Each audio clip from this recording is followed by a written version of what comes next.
Hello, colleagues. How are you? I hope you are doing fine in these unprecedented times. Anyway, I'd like to welcome you all to the course Conservation and Restoration of Cultural Heritage. And my name is Humphrey Nayambia. So, within this course, we'll be looking at the conservation and restoration of cultural heritage. So, by way of introduction, we'll look at basically two principles. That is, number one, conservation, and secondly, restoration. Some, they take these two principles to be the same, or when they look at the two principles, they look at the two principles to be the same. So we look at these two. How do they relate with each other? So as a point of emphasis, I'd like to say, whenever there is restoration, it should be noted that restoration is the last resort of managing cultural heritage properties. So what this means is people cannot just restore cultural heritage for the sake of restoring cultural heritage, but rather they would have gone through the different processes of conservation. And at last, there are restorations or reconstructions. But again, restorations and reconstructions are also other ways of managing heritage. So, what we're going to look in this course is, on week one, we're going to introduce the course. So by way of introduction, we're going to define the different terms that relates to cultural heritage. So first and foremost, we're going to define what is heritage. Then from there, we will look at the different types of heritage. Then cultural heritage. What is cultural heritage? How is it defined? And we're going to look at the relevancy of cultural heritage in the 21st century. How relevant is it? Or what role does it play? Or what is my role in the conservation of cultural heritage? So on week two, and this is the most interesting part of this course, week number two. So with week number two, what we're going to do is we're going to discuss about the international frameworks that govern the management, conservation, protection, and restoration of cultural heritage. So we should understand this, that number one, these international frameworks, they are for best practices in cultural heritage. And because of that, we're going to look and we're going to discuss what these legal frameworks are, how they have been put in place, what have they achieved so far, and in some instances, what have been the shortfalls. So we look at UNESCO conventions such as the 1970 UNESCO Convention, the 1972 UNESCO Convention on World Heritage Listing. We look at the UNESCO 2003 Convention on intangible cultural heritage, and we look at conventions such as the Hague Convention of the protection of cultural properties during armed conflicts. So these are some of the examples of the legal frameworks that we are going to look. So like I said before, these legal frameworks, they govern the management of cultural heritage globally. So whatever we're going to discuss next, soon after week two, is in most instances related to what we have learned in week two. So this means that whenever we discuss about restoration, we always relate back to what are the legal frameworks or what are the international frameworks that govern restorations of cultural heritage. And then on week number three, we are going to look at something that is interesting, and this is cultural world heritage sites. So in this week, what we are going to cover is, number one, what is World Heritage Listing? So like I said before, this pertains to the UNESCO 1972 Convention. So number one, what are World Heritage Sites? Then number two, how do states, in the convention, they call these state parties. So how do the different states or how do the different countries go in the process of the nomination or in the process to World Heritage Listing? Because with World Heritage List or with World Heritage Sites, they go through a process for them to be then designated as World Heritage Sites. So how is that process? It's something which we're going to look at. And then on World Heritage Sites, something that is interesting is the principle of outstanding universal value. So this has been one of the major key points, or one of the major principles for nominating World Heritage Sites. So the principle of outstanding universal value, this is how it works.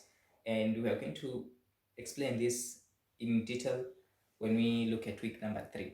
So essentially what it means is there are sites that have outstanding universal value, in summary. But however, when we start the course and when you go through the course, you're going to look at this principle in detail. For example, can a site have outstanding value that is universal? Knowing that cultural heritage, or rather heritage, is culture specific, can a site or a cultural object have outstanding value that is universal? So it's something which we're going to look at, and we are going to look at some of the critiques of the principle of outstanding universal value, as well as what this has achieved when we look at the entire week on World Heritage listing.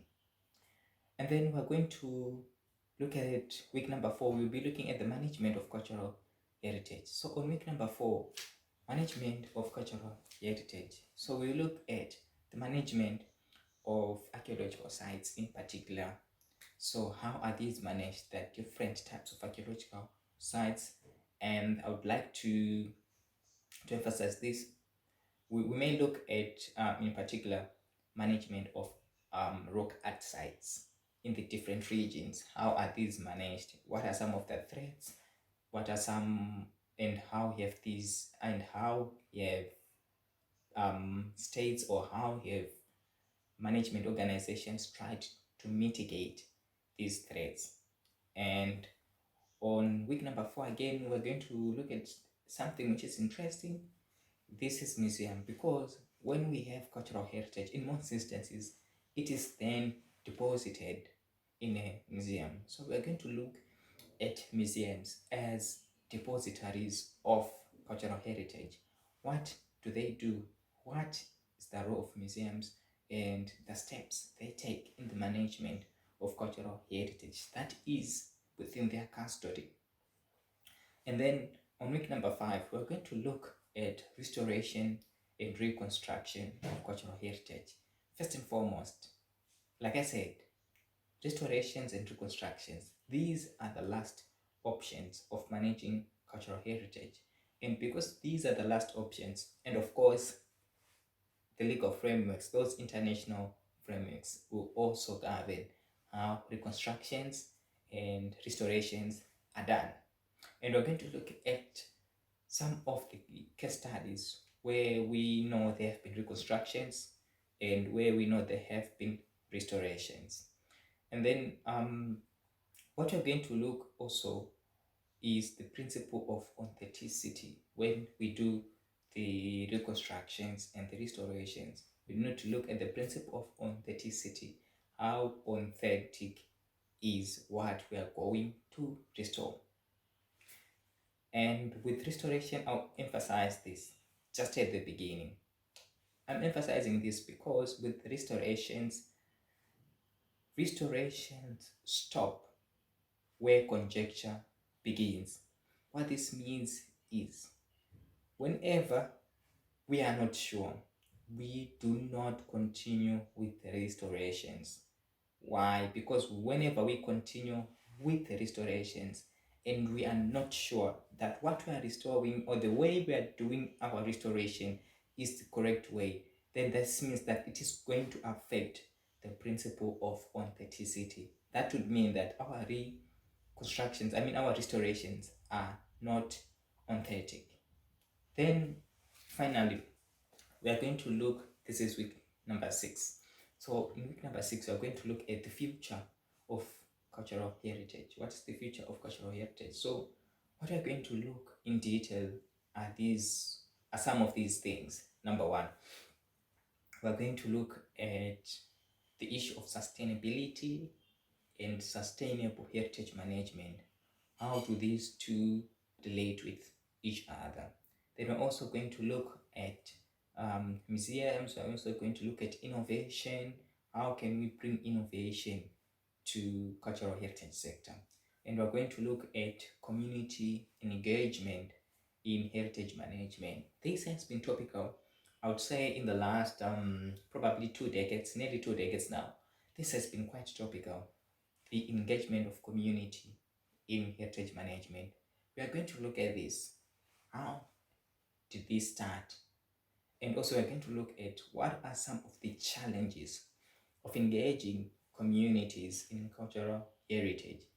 And we're going to look at some of the advantages of engaging communities in the management of heritage. But above all, this will be our point of emphasis on community engagement or on community participation in heritage management. It is very critical to engage the communities because the communities are the people who value the heritage which we'll be conserving. And for that reason, this then means it is critical for us to engage the communities, because when we do not engage the communities, there is no sense of ownership within the communities. They will be like, oh, you conserve the heritage, but they do not put value on that heritage. No, they do not put the significance to the heritage. So when we may conserve cultural heritage resources, but as long as the community does not share with us the responsibility or the ownership in the conservation, this would then mean that when we treat cultural heritage resources with value, the communities concerned may not treat the same cultural heritage resource with value. And this would lead, in most instances, it would lead to destruction of cultural heritage properties. It may lead to vandalism, and it may lead to ignorance, basic ignorance. So this would mean that whenever we do this without the communities, our conservation efforts are all in vain. So basically, this is our course outline for the next coming 6 weeks. And I hope you're going to enjoy this course as much as I will do, and meet you all when we start this course on the 29th of June 2020. Hoping to see you soon, and enjoy and take care in these unprecedented times. Till we meet again. It's bye.